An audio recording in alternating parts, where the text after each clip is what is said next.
नमस्कार दर्शक मित्रों, ये सनातन धर्म का एक मोटा अभियान है और सनातन धर्म हिंदू धर्म में बहुत बड़ा है और ये हिंदू धर्म में बहुत से त्योहार भी आता है। वो त्योहार गुजरात में होता है, महाराष्ट्र में होता है, पंजाब में होता है, सभी पूरा हिंदुस्तान में त्योहार होता है। इनमें सबसे बड़ा त्योहार आता है दिवाली, जो फटाखा फोड़ते हैं। दूसरा त्योहार आता है जो अपने खाते पीते मौज करते हैं, तो होली का त्योहार आता है। और तीसरा त्योहार एक बड़ा है कि जो छोकरे को मजा आता है, बुढ़े को मजा आता है, यंगस्टर को मजा आता है, यह हो उत्तरायण। उत्तरायण का विशेष महत्व बहुत है। जो आदमी उत्तरायण का महत्व समझे ना, इसके पूरा कल्याण हो जाता है। ये पुण्य का महीना है। अगर तुम उत्तरायण के दिनों में जो पुण्य करो तो भगवान वो अपने हाथ से अपने चौपड़ पे लिखता है कि इस आदमी ने उत्तरायण के दिन ये इतना पुण्यदान किया। ये पुण्यदान का महिमा है। होली रंगों का महिमा है और दिवाली है ना, वो फटाखे का महिमा है, मिलने का महिमा है। ये तीनों में से ये अपने आज उत्तरायण की बात करें। उत्तरायण में सभी लोग देखते हैं तो अपने आनंद से उद्योग करते हैं, क्योंकि उत्तर जो सूर्य नारायण बराबर सिर पे आ जाता है। अपने बोलते हैं कि बराबर 12 बज गए, सिर पे आ गया, अपने टाइम ले लेते हैं। पर वो सिर पे आया हुआ सूर्य नारायण भगवान उत्तर की दिशा में, आज से उत्तर की दिशा में प्रवेश करेगा, तो धीरे धीरे धीरे धीरे धीरे उत्तर में जाएगा। इसीलिए अपने इसको उत्तरायण बोलता है। और ये महिमा इतना है ना कि इनका ये 14 जनवरी से चालू होता है कि 6 महीने तक उत्तर में रहेगा। और इनमें जो कोई ग्रहण आता है, इनमें जो कोई त्योहार आता है, इनमें जो कोई वार्ता होती है, जो गीता प्रवचन होता है, भागवत गीता होता है, ये सब कुछ पुण्य का महीना होता है। इन सब महीनों में सबसे अच्छा उत्तरायण से चालू होता है, जो पुण्य दान करने के लिए, खाने पीने के लिए, खिलाने के लिए, ब्रह्म भोजन कराने के, मंदिरों में दान करने के लिए, और अपनी जिम्मेदारी से अपने पितरों को अपने मोक्ष की गति प्राप्त कराने के लिए उत्तरायण सबसे श्रेष्ठ मंत्र है। उत्तरायण का महिमा बहुत बड़ा है। भगवान श्री कृष्ण ने भी किया था, भगवान रामचंद्र ने भी उत्तरायण किया था, भगवान विष्णु ने भी उत्तरायण का महिमा किया था, और लक्ष्मी नारायण ने उत्तरायण का महिमा किया है। उत्तरायण का महिमा है ठंडा पानी से नहाने का, गंगा में नहाने का, यमुना में नहाने का, जो नदी मिले अपने नजीक में वो उनसे स्नान करने का, वही दिन का महिमा है। और वो नदी में नहाया और फिर बाद में वो गला भर के अंदर काला तिल, सफेद तिल और गुलाब का फूल, लाल फूल या तो कोई भी वस्तु अपने डाल के, गंगा जल डाल के अपने को नहाना चाहिए। वो नहाने से अपना कर्म जो है ना, वो गति का हो ना, वो अधोगति में चला जाता है, बेवस हो जाता है। अनेक किया हुआ पाप की मुक्ति मिलती है। वो पाप की मुक्ति मिलने के लिए ही भगवान ने ये उत्तरायण का प्रसंग दिया है। अगर उत्तरायण जो बराबर जमे तो तुम्हारा मोक्ष हो जाए। और ये कवच भी है, भगवान ने भी लिखा है, शास्त्रों में भी लिखा है, भागवत में भी लिखा है कि जो आदमी उत्तरायण के दिन के से 6 महीने में मरता है, जो आत्मा विलीन हो जाता है, वो आत्मा पर ब्रह्म कल्याणकारी भगवान के चरणों में जाता है, इसका मोक्ष हो जाता है। यही हमारा दावा भी है और हमारा जो पाठ है ना, इसमें भी लिखा हुआ है। अनेक तर्क करो, अनेक वितर्क करो, पर जो सबसे बड़ा है वो मृत्यु है। मृत्यु से बड़ा कोई नहीं है। आप आए थे क्या, खाली हाथ से आएगा, जाएगा क्या, खाली हाथ से जाएगा। ले क्या जाएगा, वो किया हुआ पुण्य। अगर जो किया हुआ पुण्य आप बराबर संभाल के रखोगे, भगवान के सामने रखोगे और भगवान को बोलो कि हम कष्टों कोई करता है, वो हम कष्टार्पण करता है, हम भगवान को वंदन करके इनके चरणों में धरता है, तो भगवान माने का कार्य इंसान ने जो पुण्य किया और वो भगवान के चरणों में डाल दिया। इसीलिए अपने को यही आत्मा से परमात्मा करते हैं और ये परमात्मा आपको मोक्ष की गति मार्ग करता है। और ये उत्तरायण का महीने में मोक्ष गति प्राप्त करने के 6 महीना अपने पास है। इस 6 महीने में जितना हो सके इतना धर्म कर्म कल्याण करना चाहिए, इतना दान दक्षिणा देना चाहिए, इन सब बातों में अपने को आगे बढ़ना चाहिए। तो वो मनुष्य जन्म लिया वो बराबर है। अगर मनुष्य का जन्म लिया तो कुछ न किया तो कुछ नहीं, वो आया वो गया, किसी ने नहीं पहचाना। नाम कमाना हो तो भगवान की पूजा करो, भागवत भगवान की पूजा करो। ओम नमो भगवते वासुदेव, ओम ह्रीम देव सूर्यादित्याय नमः। सूर्य नारायण का ओम प्राम प्रेम सोम सूर्यानारायण, आ सूर्यનો મંત્ર કરવો જોઈએ। અને સૂર્યનો મંત્ર કરી અને ભગવાનને એક લોટાની અંદર જળ લેવાનું, એની અંદર કંકુના છાંટા નાખવાના, એમાં કાળા तिल और सफेद तिल डालवाना, लाल पुष्प डाल देगा और भगवान को अर्घ देने का। ओम ह्रीम धनु सूर्यादित्याय नमः, ओम सूर्याय नमः। आ भगवान सूर्यनारायण का 10-12 नाम है, और 12 नाम अपने को भजने का है। रोज सुबह में पहले उठ जाने का, स्नान आदि कर्म करके पहला कार्य सूर्यनारायण को जड़ चढ़ाना। इसी क्या होता है, धन वृद्धि होती है, शरीर की सुखाकारी होती है, मन की शांति प्राप्त होती है। हर दिन तुम देखते रहो, तुम्हारा जो कर्म करते हो करते रहो, पर इसमें बढ़ोतरी होगी, इसमें जास्ती पैसा आएगा, जिस अपने को मान मिलेगा, पान मिलेगा, सब कुछ मिलेगा। क्योंकि भगवान सूर्यनारायण जो 9 ग्रहों में सबसे सूर्य राजा है, वो 9 ग्रहों में सबसे पहला कौन है, सूर्यनारायण। सूर्य, चंद्र, मंगल, बुध, गुरु, शुक्र, शनि, राहु, केतु, इन 9 ग्रहों में सर्वश्रेष्ठ है सूर्यनारायण, पहला ही नाम आता है। और जो आदमी का सूर्य मजबूत होता है, जो कर्क राशि में होता है, मिथुन राशि में होता है, वृषभ राशि में होता है, वो राशियों वाला तो धनाढ्य होता है, तुला राशि में होता है।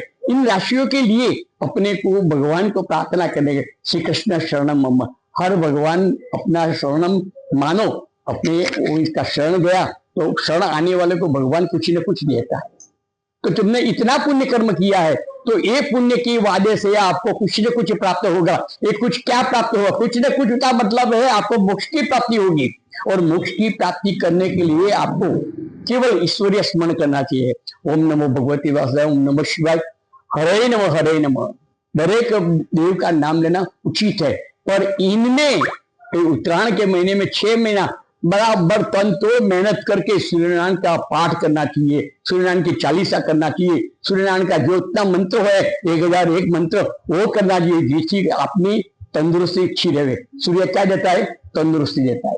दूसरा क्या देता है, मान, क्योंकि सूर्य को मान चाहिए, वो उजागर करने वाला है, अंधेरा में से उजाला में लाने वाला है। तो आप सूर्य को जो पसंद करोगे तो ये उत्तरायण का महिमा आपको बराबर लगेगा।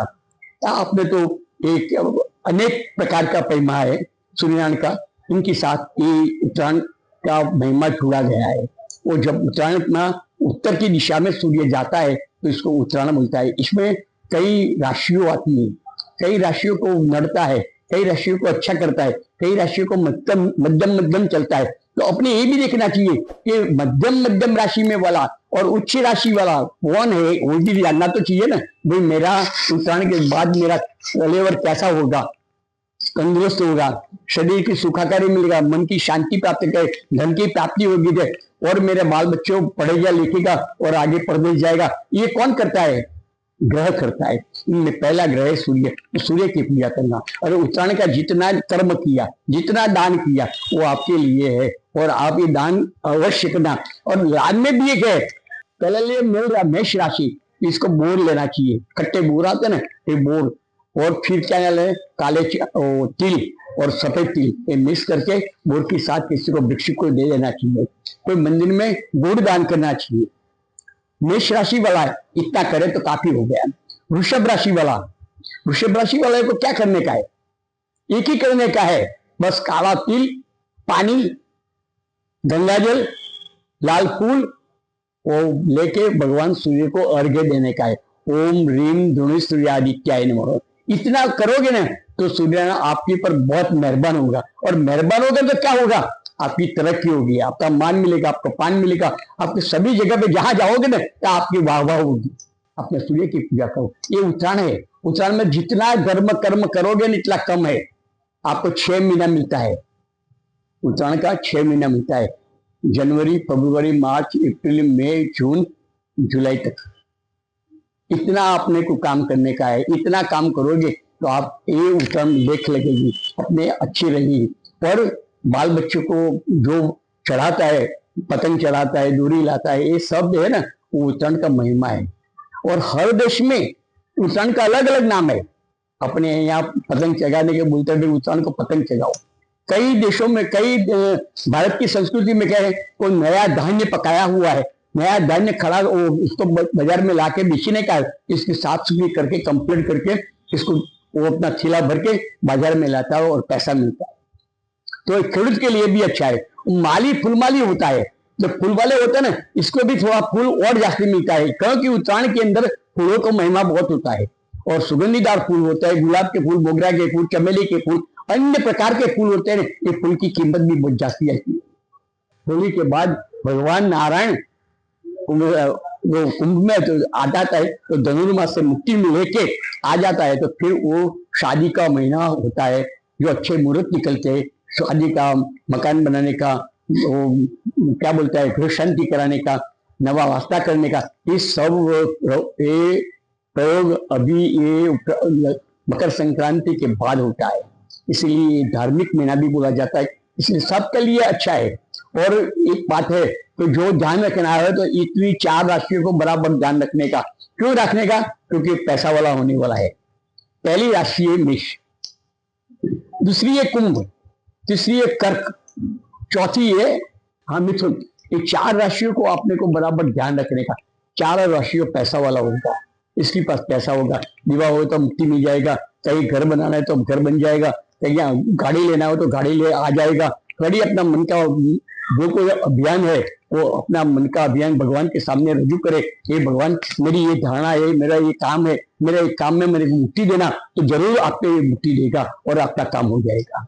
इसी उत्तरायण का महिमा है। उत्तरायण महीना में मंदिरों में जाने का, शिरडी का भोग लगाने का, तल साकरी का भोग लगाने का, गुड़ का भोग लगाने का, और भगवान नारायण को पगे लगने का। तो भगवान नारायण को पढ़ने वो नमन करने के लिए मंत्र भी है, ओम नमो भगवते वासुदेवाय।